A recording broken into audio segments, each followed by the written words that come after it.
I. October 1860. The Summer Palace outside Beijing.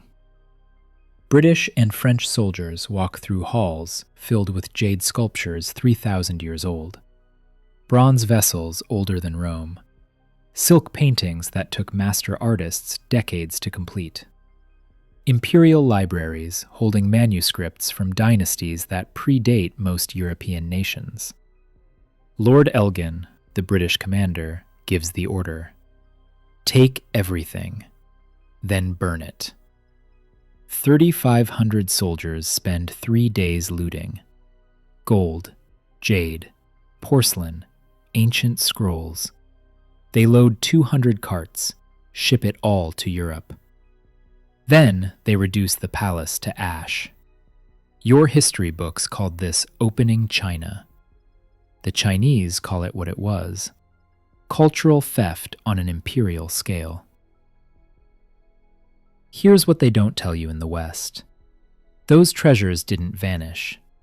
They're still there, in museums you might have visited, behind glass with labels saying, "Acquired 1860," without explaining how.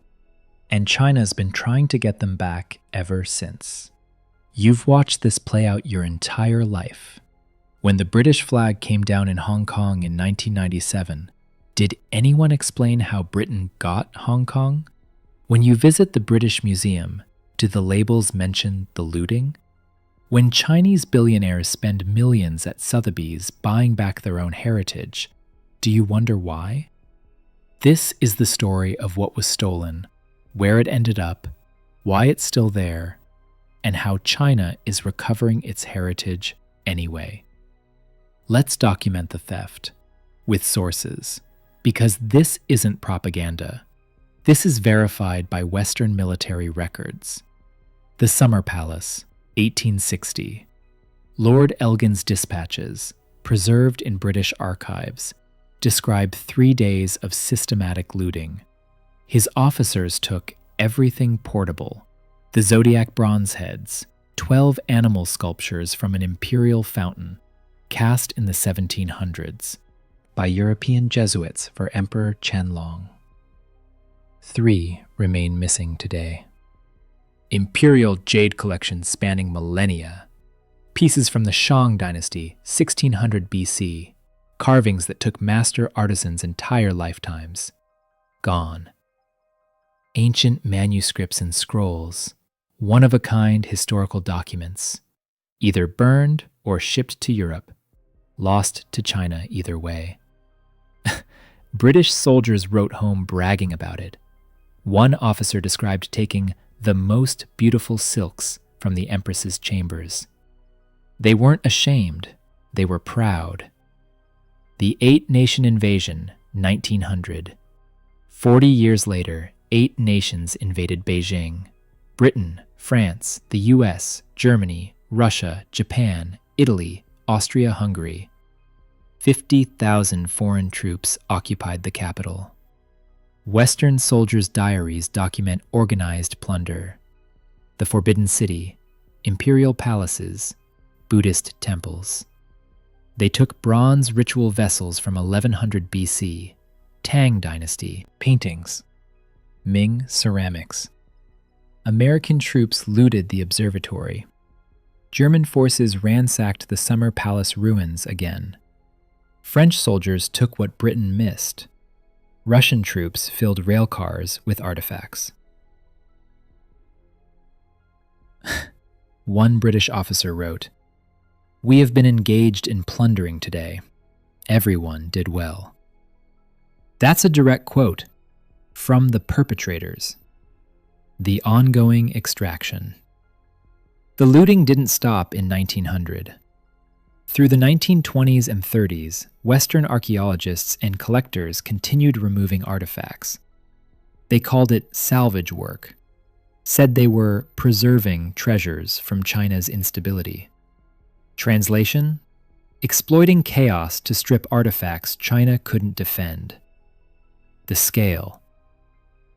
Conservative estimates from Western historians, Over 10 million Chinese cultural relics left China between 1840 and 1949. 10 million. Not a statistic. Cultural erasure. Buddhist sculptures, Confucian texts, Taoist paintings, imperial records, bronze vessels, jade carvings, silk paintings, porcelain, manuscripts, archaeological treasures from every dynasty, every region, every art form. All gone. So where did 10 million artifacts end up? British Museum, London, 23,000 Chinese pieces, official count. Specific examples: the Admonition Scroll, painted by Gu Kaizhi in the 4th century AD, one of China's most historically significant artworks, looted from the Forbidden City in 1900 by Captain Clarence Johnson during the Eight Nation occupation. The museum label? Acquired 1903. No mention of military invasion, no mention of looting, just acquired. Buddhist sculptures from Longmen Caves, 5th to 6th century, chiseled off cave walls in the early 1900s, labeled as purchased. Shang Dynasty bronze ritual vessels, over 3,000 years old, core elements of ancient Chinese religious practice. Behind glass in London. The Louvre, Paris, approximately 20,000 Chinese artifacts, imperial jade from the Summer Palace, Tang Dynasty ceramics, Ming porcelain. Check the acquisition dates: 1860, 1861, 1900, 1901. The collection was built during China's invasions, not through trade, through loot French officers brought home. Private collections. After soldiers looted China, many treasures entered private European family collections. Great-grandfathers in colonial military service. Artifacts still in private hands across Europe. Some surface at auction. 2009, Christie's Paris auctions 2 Zodiac bronze heads. China demands the sale be stopped, calls it selling stolen goods. Christie's proceeds anyway. Final price, 31 million euros. Western auction houses profiting from Chinese cultural theft. Not in 1860, in 2009. Other major holders. Metropolitan Museum, New York, thousands of pieces. Smithsonian, Washington, artifacts looted by American troops during the Boxer Rebellion. Museums across Germany, Sweden, Russia, thousands more. Harvard, Yale, Oxford University collections, private dealers and collectors worldwide. All taken during the century of humiliation, all still abroad. China tried getting them back. Multiple approaches. Diplomatic requests. Starting in the 1980s, formal repatriation requests to Western museums. Letters citing international law, asking for artifacts taken during military invasions to be returned.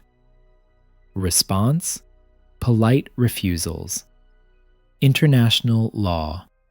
China cites the 1970 UNESCO Convention on Stolen Cultural Property, argues artifacts taken by force should be returned. Western museums? That's not retroactive, only applies to theft after 1970. Everything we have was acquired before that. Legally accurate, morally? Different question. China references the 1954 Hague Convention protecting cultural property during war. But again, not retroactive, and major Western powers didn't sign until after they'd already looted China. Western Museum's position. British Museum official stance. Our collection is held in trust for all humanity. We preserve these objects for the world. Subtext? We're keeping them. Legal barriers compound this. Britain's British Museum Act of 1963 prohibits the museum from returning objects except under extremely narrow circumstances. Even sympathetic curators can't act without parliamentary intervention. France has similar restrictions. Louvre collections are deemed inalienable under French law, can't be sold or transferred. The diplomatic reality. China tried everything: bilateral negotiations, UNESCO channels, public campaigns, academic pressure, media attention. Small victories. 2009, pressure withdrew some auction items. 2010s, long-term loans let China temporarily display its own heritage. But that's not return, that's borrowing. The major collections from 1860 and 1900, not moving. International law favors possession. No treaty mandates return. No court has jurisdiction. China realized diplomacy alone won't recover the artifacts. If Western governments won't return stolen property, China found other methods. Buying back at auction. Since 2000, Chinese entities have spent hundreds of millions buying back looted artifacts at international auctions. The Zodiac bronze heads, recovered piece by piece. 2000, Poly Group purchases ox, monkey, tiger heads for $3 million combined. 2007, Stanley Ho pays $8.09 million for the horse head. Donates it to China. 2009, Kai Ming-Chao bids 31 million euros for rat and rabbit heads at Christie's, then refuses payment, declaring them stolen property. Eventually, Francois Pinault purchases them and donates to China in 2013. 5 of 12 heads recovered through purchases. China paying millions for objects stolen from them. Not just zodiac heads, ancient bronzes, imperial porcelain, Song dynasty paintings, calligraphy scrolls. 2018, An Bang Insurance pays $26 million at New York auction for a Northern Song scroll, likely looted in 1900. Fair? No. Effective? Yes. Thousands of artifacts have returned this way, not as restitution, as transactions, but their home. Building world-class museums. If the West won't return the old, China builds museums for the new. National Museum of China, Beijing, renovated, 2011. World's most visited museum. Over 7 million annual visitors, holds 1.4 million artifacts. Palace Museum, Forbidden City, 1.8 million pieces, building branch museums nationwide, training world-class conservators, creating facilities with cutting-edge climate control and conservation technology. When Britain claims we preserve it better, China's response: build museums that rival anything in London or Paris. Staff trained at top global institutions, technology matching or exceeding Western standards. Also, new architecture celebrating Chinese heritage. Cultural centers, performance venues, traditional designs with modern engineering. Restoring cultural confidence. Perhaps most important, hardest to quantify.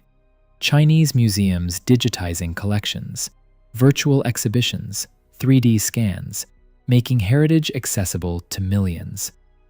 TV documentaries becoming cultural phenomena. National Treasure, Chinese series on museum collections, hundreds of millions of views. Young people learning their heritage from Chinese sources, not Western museums. Traditional crafts revived. Jade carving, porcelain, silk weaving, bronze casting. Skills that created those looted masterpieces taught to new generations. Message: we don't need Western validation. We know our culture's worth. We'll preserve it ourselves.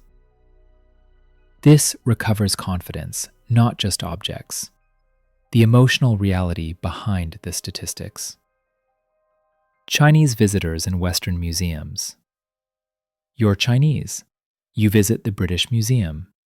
You enter the Chinese Gallery. Jade from the Summer Palace. Buddhist sculptures from Longmen Caves near your hometown. Bronzes from your grandmother's province. Behind glass. Labels reading Gift of Captain Smith, 1903.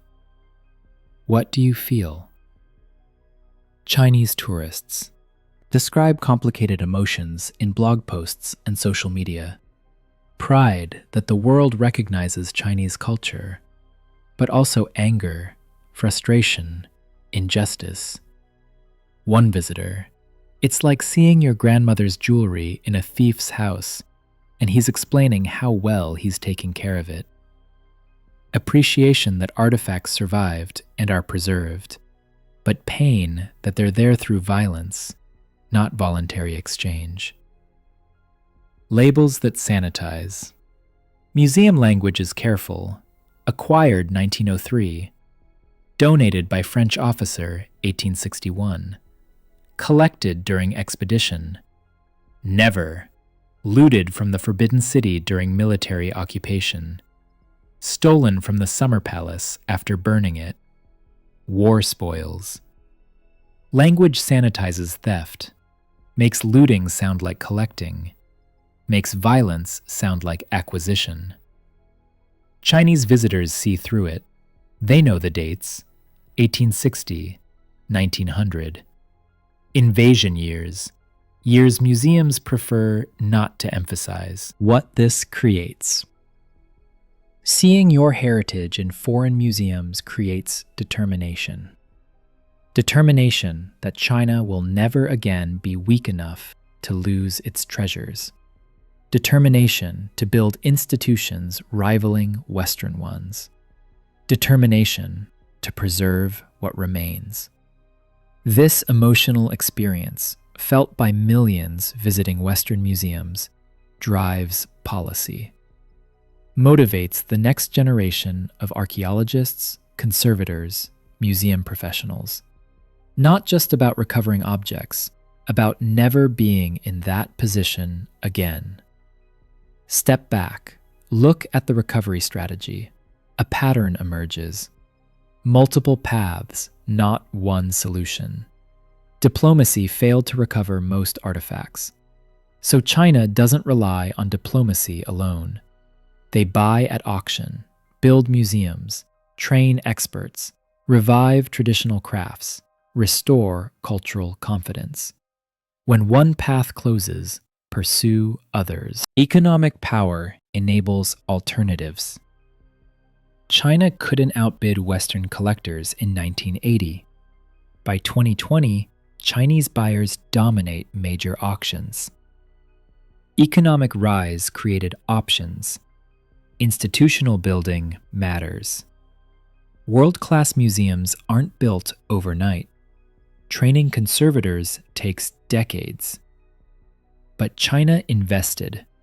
Now Chinese institutions rival Western ones.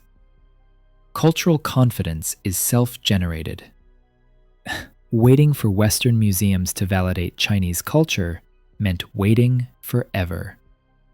So China stopped waiting, built its own institutions, educated its own people, generated confidence internally.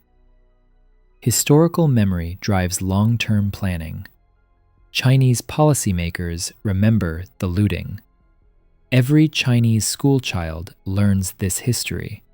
That institutional memory shapes cultural policy today. The artifacts in London and Paris aren't forgotten. They're motivation. This isn't mysterious. It's logical. If you lost something valuable through force, you'd work to prevent it happening again. And you'd pursue every available path to recover what you lost. You've watched this transformation, whether you noticed or not. When you were younger, China was struggling. Sick man of Asia. Museums in Beijing were outdated. Chinese tourists rare in Western museums. Now, National Museum of China is the world's most visited. Chinese billionaires outbid Western collectors at Sotheby's. Chinese museums have cutting-edge facilities. Traditional Chinese crafts are thriving. Cultural confidence rebuilt. And you watched Western museums refuse to return looted artifacts through all of it. The British Museum still displays the admonition scroll with sanitized labels. The Louvre still holds Summer Palace jade. Christie's still auctions Chinese antiquities. International law still favors the possessor. But China recovered anyway, not through methods they preferred, through methods that worked. Drugs created addiction and lasting determination. Division weakened temporarily, then unified permanently. Isolation delayed development, then made China self-sufficient. And cultural theft created a recovery mission that continues today. Here's the uncomfortable reality. Those artifacts in Western museums probably won't return through official channels. British Museum Act prevents it. French law forbids it. International law doesn't require it. Political will doesn't exist. But China's recovering its heritage anyway. One auction purchase at a time, one new museum at a time, one generation of cultural confidence at a time. 5 zodiac heads returned, thousands of artifacts bought back, world-class museums built, traditional crafts revived. Does understanding this pattern mean approving everything China does? No. Chinese cultural policy has aspects worth criticizing. But understanding why certain approaches work while others fail, that's different from moral judgment. That's pattern recognition. That's seeing how nations respond when cultural heritage is stolen and diplomatic recovery fails. The world your grandchildren inherit will have Chinese cultural institutions rivaling anything in the West. Not because Western museums returned the loot, but because China built alternatives to every closed door.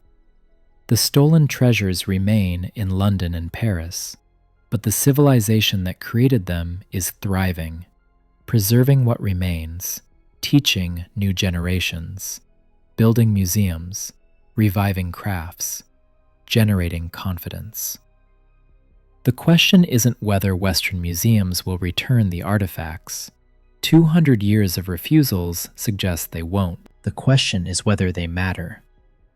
When China has world-class museums, when Chinese people access their heritage digitally, when traditional skills are preserved, when cultural confidence is restored. Foreign powers plundered cultural treasures during invasions. Many sit in museums in London and Paris, labeled with dates that omit the looting. Return requests have largely failed, so China pursues alternatives, buying back at auction, building world-class museums, creating new cultural treasures. The stolen objects remain abroad, but the civilization that created them is thriving and preserving its heritage through new means. Cultural recovery takes many forms. The long recovery continues.